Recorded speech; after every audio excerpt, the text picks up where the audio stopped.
कृष्ण। भारतीय सनातन संस्कृति में तीर्थ यात्रा को आत्मा की शुद्धि और मोक्ष प्राप्ति का साधन माना गया है। इन्हीं तीर्थों में सर्वोच्च स्थान रखती है चार धाम यात्रा, जिसे भगवान आदि शंकराचार्य ने पुनः जीवित किया था। चार धाम बद्रीनाथ जो उत्तर में है, द्वारका जो पश्चिम में है, रामेश्वरम दक्षिण और पुरी पूर्व में है। चार दिशाओं में चार देव स्थल है जो मानव जीवन के चार पुरुषार्थों को दर्शाती है। धर्म, अर्थ, काम और मोक्ष की पूर्ति का मार्ग दर्शाते हैं। प्राचीन काल में धरती पर अधर्म बढ़ने लगा था, साधु संतों की तपस्या भंग होने लगी थी। तब भगवान विष्णु ने चार रूपों में धरती पर अवतार लेकर चार दिशाओं में धर्म के स्तंभ स्थापित किए थे। यहीं से चार धाम की स्थापना हुई थी। उत्तर में बद्रीनाथ, जहां भगवान विष्णु तपस्वी ऋषियों के रूप में तप कर रहे हैं। पश्चिम में द्वारका, जहां भगवान श्री कृष्ण ने धर्म की स्थापना की थी। पूर्व में पुरी, जहां भगवान जगन्नाथ ने अपने भाई बहन के साथ भक्तों को दर्शन दिए थे। दक्षिण में रामेश्वरम, जहां भगवान राम ने भगवान शिव की पूजा कर सेतु बंद कराया था। आदि शंकराचार्य ने भारतवर्ष में धर्म का पुनर्जीवन करने हेतु इन चार धर्मों को एक तीर्थ मार्ग के रूप में व्यवस्थित किया था। उन्होंने बद्रीनाथ में तपस्या कर मोक्ष के ज्ञान को जागृत किया था। पुरी में जगन्नाथ मंदिर की महिमा का प्रचार किया था और द्वारका और रामेश्वरम को जोड़कर चार धाम को संपूर्ण बनाया था। बद्रीनाथ धाम जो कि उत्तराखंड में है, भगवान विष्णु का यह धाम हिमालय की गोद में अलकानंदा नदी के किनारे स्थित है। वहां विष्णु जी तप में लीन हैं और लक्ष्मी माता उनके चरण दबा रही हैं। कहा जाता है कि यह स्थान 7 ऋषियों को तपोभूमि है। द्वारका धाम जो कि गुजरात में है, श्री कृष्ण ने मथुरा छोड़ यहाँ राजगद्दी संभाली थी। द्वारका नगरी समुद्र के गर्भ में समा गई थी, लेकिन मंदिर आज भी चमत्कारिक रूप से विद्यमान है।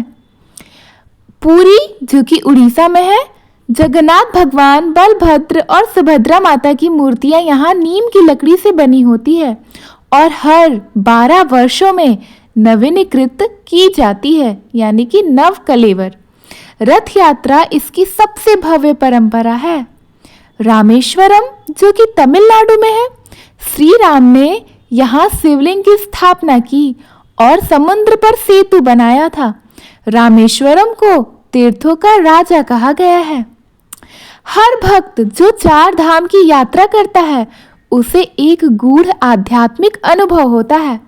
उसे लगता है कि वह भगवान के साक्षात दर्शन कर रहा है।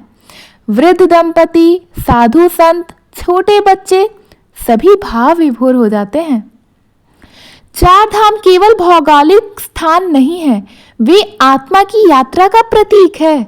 बद्रीनाथ ज्ञान का प्रतीक है, द्वारका कर्म और कर्तव्य पालन का, पूरी भक्ति का उत्कर्ष है, रामेश्वरम आत्मनियम और त्याग का प्रतीक है। चार धाम यात्रा जन्म मरण के बंधन से मुक्ति का मार्ग होता है। आज भी लाखों श्रद्धालु हर वर्ष चार धाम की यात्रा करते हैं।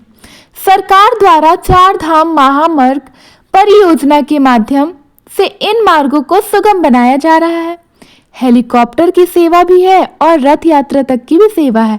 यहाँ तक अद्भुत भक्ति पथ बन चुका है। चार धाम यात्रा की परंपरा है कि इसकी शुरुआत बद्रीनाथ धाम से हो और अंत रामेश्वरम में हो। यात्रा से पहले व्रत, पूजा, संकल्प और ब्राह्मण भोज करवाना शुभ माना गया है। एक भक्त जो अंधा था, पुरी के रथ यात्रा में शामिल होते ही आंखों की रोशनी पा गया। बद्रीनाथ धाम के मार्ग में गिरने के बाद एक साधक को स्वयं भगवान विष्णु ने दर्शन देकर मार्ग दिखाया। रामेश्वरम में एक वृद्धा को जल में डूबते हुए किसी ने खींच लिया। बाद में पता चला वो कोई और नहीं, केवल राम भक्त हनुमान थे। चार धाम यात्रा का आध्यात्मिक लाभ यह होता है कि पापों से मुक्ति मिलती है, जन्म जन्मांतर के बंधन छूट जाते हैं, आत्मा की उन्नति और ईश्वर का साक्षात हो रहा होता है, स्वर्ग और मोक्ष की प्राप्ति होती है। चार धाम यात्रा केवल शरीर की यात्रा नहीं होती, यह आत्मा की यात्रा होती है। यह हमें सिखाती है कि जीवन का मूल उद्देश्य केवल भौतिक सुख नहीं होता, बल्कि ईश्वर की प्राप्ति होती है। चार धाम यात्रा हिंदू धर्म का स्तंभ है। यह एक ऐसी यात्रा है जिसमें केवल पैर नहीं चलते, आत्मा चलती है, मन शुद्ध होता है और अंत में भक्त ईश्वर के समीप पहुंच जाता है। जिसने एक बार भी यह यात्रा श्रद्धा और विश्वास के साथ कर ली, उसके जीवन का उद्धार निश्चित है। जय बद्रीनाथ, जय द्वारकाधीश, जय जगन्नाथ, जय रामेश्वरम। धन्यवाद। अगर आपको ये चार धाम यात्रा की कथा अच्छी लगी तो प्लीज़ हमारे वीडियो को लाइक करें, अपने फ्रेंड्स फैमिलीज़ के पास शेयर करें और नए हैं तो हमारे चैनल को सब्सक्राइब करना ना भूलें। राधे राधे, हरे कृष्ण, श्रीमन नारायण। धन्यवाद।